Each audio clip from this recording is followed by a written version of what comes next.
Happy Sunday. It is the 18th of August, 2019. Uh, Journal 143, T+138.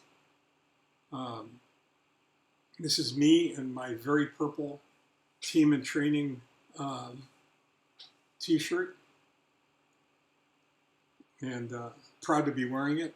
It's an incredible organization who have all been very, members of whom have all been very, very good to me, and whom I deeply appreciate.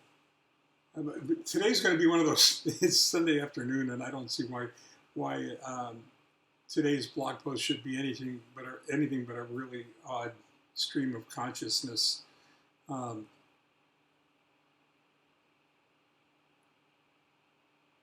Conglomeration of thoughts and ideas that were kind of precipitated by my good friend Frank Joel, and something he said the other day when we were together that really got me to thinking a lot about some of the subjects we've been talking about, which are assumptions and paradigms, and perception being reality and feelings being facts. And I was taken to, I could say I was taken to task on that, but I was really just very gently reminded that I didn't qualify that well enough so that people would understand that I understand that feelings are not facts. They're just facts to the people who feel them, and that perception is not reality, but it is reality to the people who perceive it to be so. And all of that swirling around in my head at the same time, all of those ingredients in the bowl being stirred up, resulted in some really strange thoughts, and they center around something that Frank said about an axiom that that sort of has been almost a mantra recently within the automotive service sector, that suggests that you can't work on a business from in a business. You can't work on it when you're in it.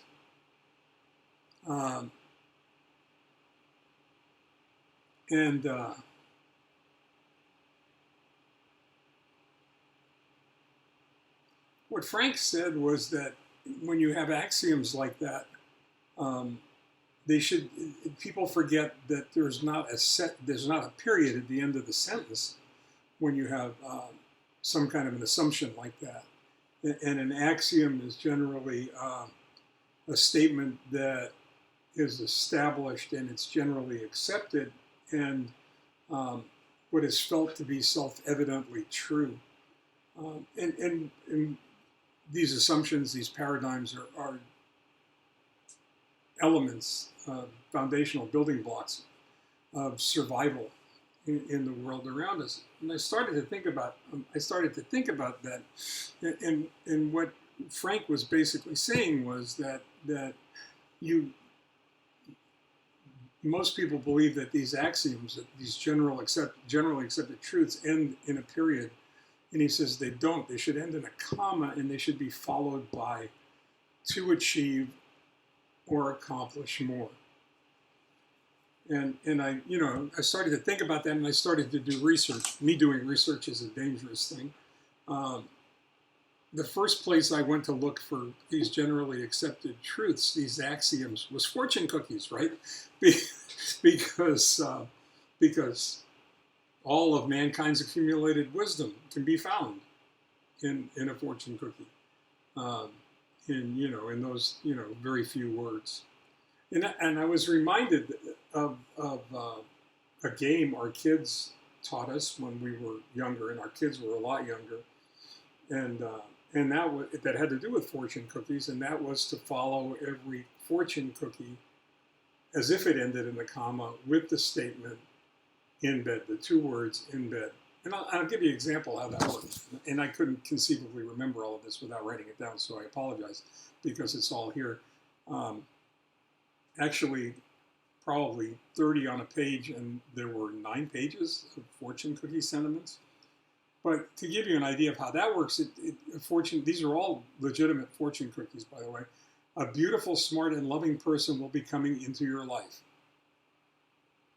In bed. A faithful friend is a strong defense. In bed. So you could say a feather in the hand is better than a bird in the air. In bed. A friend asks only for your time, not your money. In bed. A friend is a present you give yourself. In bed.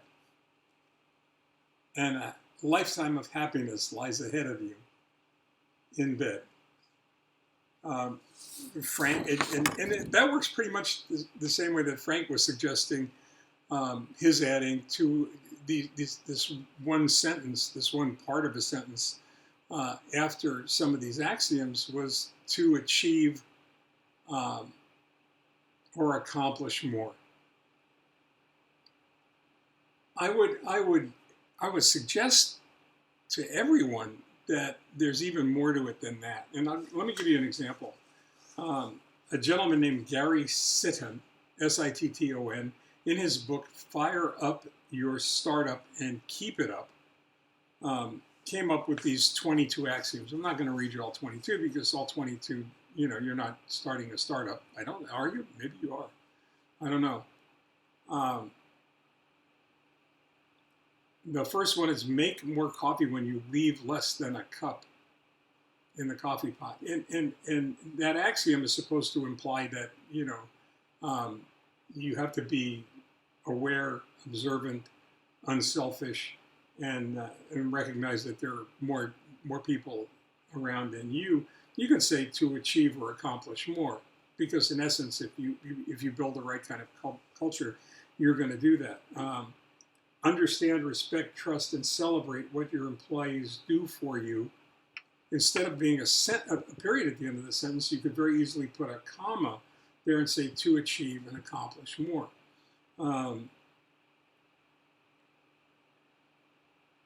Don't confuse being smart with having a knack for something. You could go ahead and remove the period and put a comma there and say to achieve or accomplish more.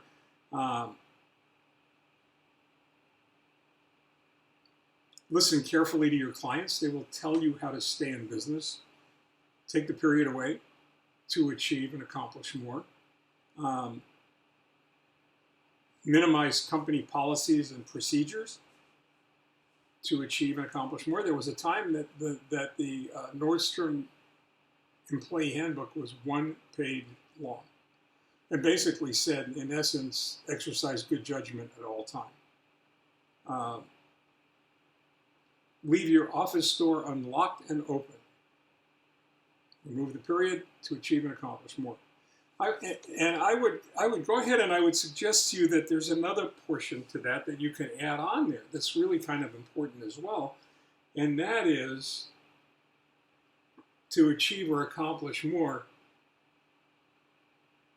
for your clients, because in most cases this referred back to business applications, but you could very easily go ahead and add to that to achieve or accomplish more for your clients, comma, your family, comma, and your friends.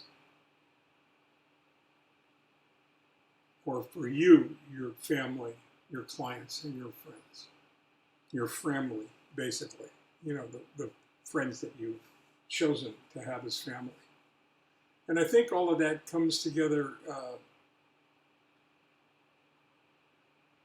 as fundamental building blocks of culture. And if you're fortunate enough to deal with organizations or companies that understand it, the experience is generally very, very positive and powerful.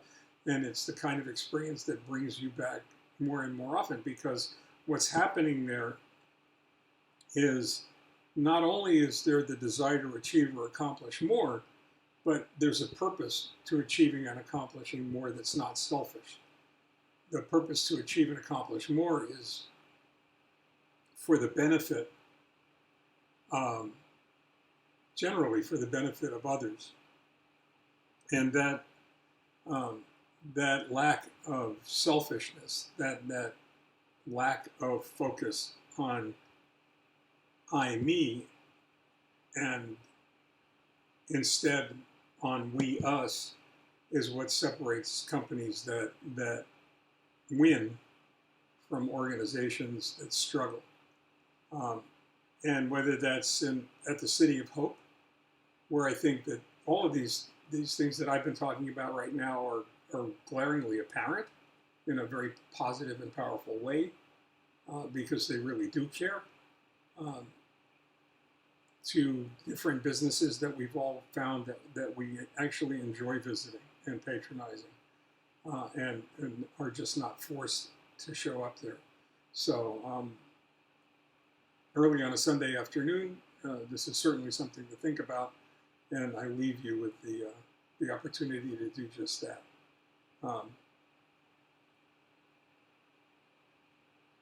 Go to a Chinese restaurant, look at the fortune company cookies, and if you haven't ever done this, add the term in bed, or to accomplish and achieve more, or to accomplish and achieve more for